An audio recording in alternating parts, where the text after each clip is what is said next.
हूं ये सबको मालूम है, ये बताने की आवश्यकता नहीं है। जो लोग ये बोलते हैं कि नहीं अमित शाह और देवेंद्र फडणवीस के बीच में रिश्ते बहुत अच्छे हैं, तो उन्हें कोई राजनीतिक एक बार अपनी राजनीतिक समझदारी पर पुनर्विचार करना चाहिए।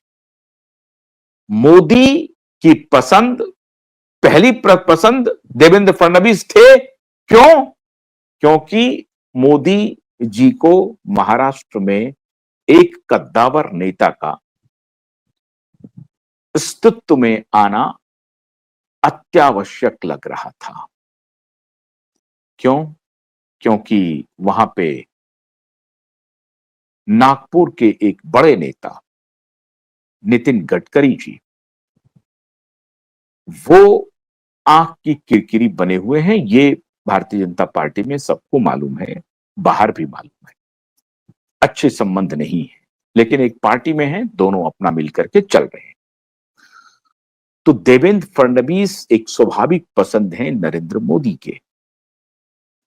एकनाथ शिंदे ने अपना अंगत का पैर लगा दिया है कि आप उद्धव ठाकरे से आप संबंध क्यों बना रहे हैं? उद्धव ठाकरे से संबंध बनाने की आपको आवश्यकता क्या है? उनके बेटे का जेल जाना निश्चित है। सारे तथ्य इस तरफ इशारा कर रहे हैं कि दिशा सालियान की केस में उद्धव ठाकरे, आदित्य ठाकरे का जेल जाना निश्चित है। उद्धव ठाकरे को भी जेल जाना पड़ सकता है दिशा के केस में, क्योंकि अगर बेटा जाएगा तो बाप भी जाएगा, क्योंकि बाप ने वही अपराध किया है जो बेटा ने किया है, बस थोड़ा सा गुणात्मक फर्क है। बेटा डायरेक्ट अपराध में शामिल है और बाप उस अपराध को कवर अप करने में शामिल है।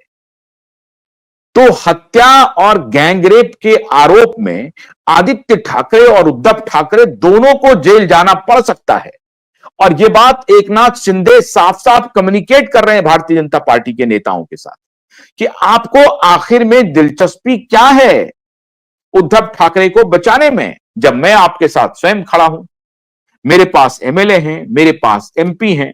अरे 56 एमएलए के साथ तो हम सरकार में हैं, 9 एमपी के साथ आपको समर्थन दे रहे हैं, 9 एमपी उनको भी है और एमएलए 20, उस 20 में से भी सब हमारे तरफ आने के लिए तैयार बैठे हैं।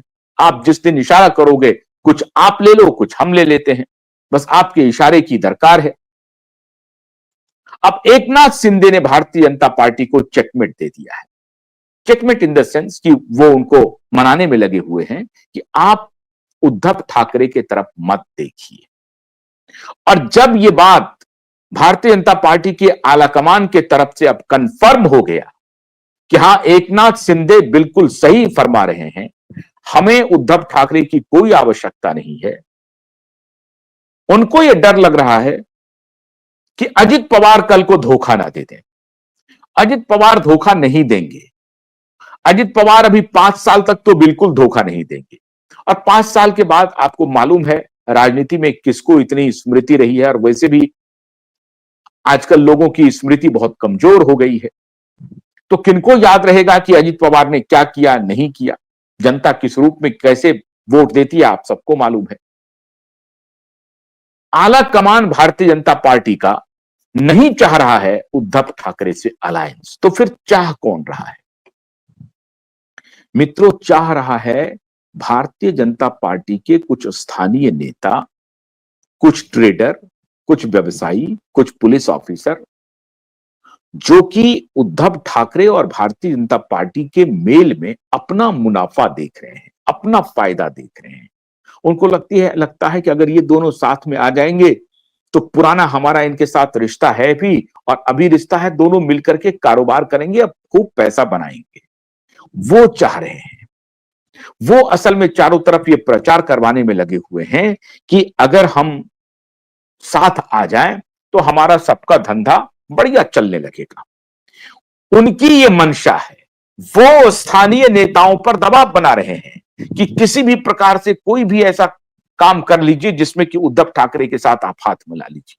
कौन देखता है दिशा सालियान के केस को? कुछ दिन के बाद लोग भूल जाएंगे दिशा सालियान के केस को, और उनका बेटा बच जाएगा। बदले में आप जो कहेंगे वो करेंगे।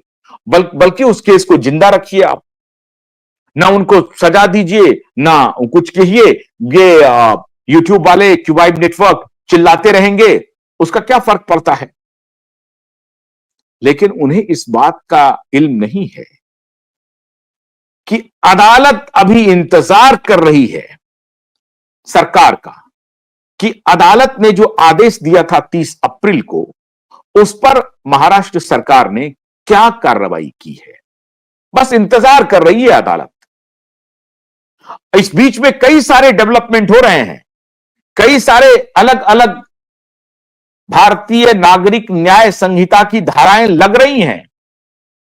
भारतीय नागरिक न्याय संहिता BNSS और इंडियन पेनल कोड CRPC जिसको आप कहते हैं, वो CRPC की भी धाराएं लग रही हैं, अलग अलग केसेस दर्ज हो रहे हैं। और बहुत जल्द जो मैं आपके सामने एक बहुत बड़ा ब्रेकिंग लेके आ रहा हूं कि किन किन के खिलाफ वारंट निकलने वाला है, और डायरेक्ट वारंट निकलेगा, अरेस्ट वारंट ही निकलने वाला है।